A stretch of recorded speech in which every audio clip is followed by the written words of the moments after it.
Dans une nouvelle réaction sur sa page Facebook, Nassaniel Olympio du Parti des Togolais dresse une analyse des propos de Madame Victoire Toméga Dogbe mardi à l'hémicycle. Lisez plus tôt. Togo, ériger le mur de la peur dans le cadre de la vaccination anti-Covid-19, la première ministre a déclaré devant l'Assemblée nationale que son gouvernement va « commencer à faire peur » aux Togolais afin qu'ils acceptent de se faire vacciner. En mettant en œuvre une politique fondée sur la peur que l'on inflige aux citoyens, le Togo vient de faire son entrée dans le club restreint des pays qui dressent un mur. L'Amérique a son mur pour freiner l'immigration illégale, Israël a son mur pour sa sécurité, la Turquie a son mur contre les réfugiés. Le point commun entre ces pays est que le mur érigé sépare la population nationale de ceux qui viennent de l'extérieur. Un mur physique. Le mur que le gouvernement togolais a érigé sépare la population togolaise en deux. Il y a d'un côté la minorité qui inflige la peur et de l'autre côté la grande majorité à qui on fait peur. Un mur psychologique, insidieux. C'est d'une violence inouïe. Ce mur qui a toujours existé, invisible mais réel et aujourd'hui revendiqué par la chef du gouvernement, sépare les Togolais dans bien de domaines.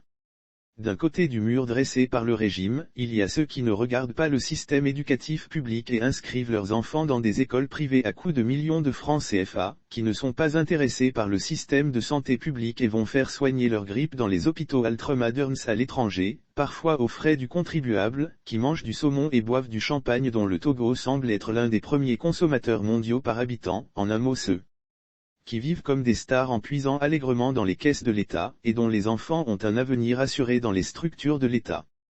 De l'autre côté du mur, il y a ceux dont les enfants sont à plus de 100 écoliers par classe construits parfois de briques et de bros accueillant les enfants assis quelquefois sur des briques de construction, qui sont condamnés à mourir dans des structures sanitaires publiques délabrées et non équipées, faute de soins appropriés, qui mangent le plus souvent misérablement une fois par jour, et qui ont des enfants à l'avenir sombre. Quand on érige un mur, c'est que l'on ne veut pas se mélanger aux autres. On veut protéger l'entre-soi et reléguer les autres à la marge. Ils nous font comprendre, à nous Togolais apeurés de rester loin d'eux.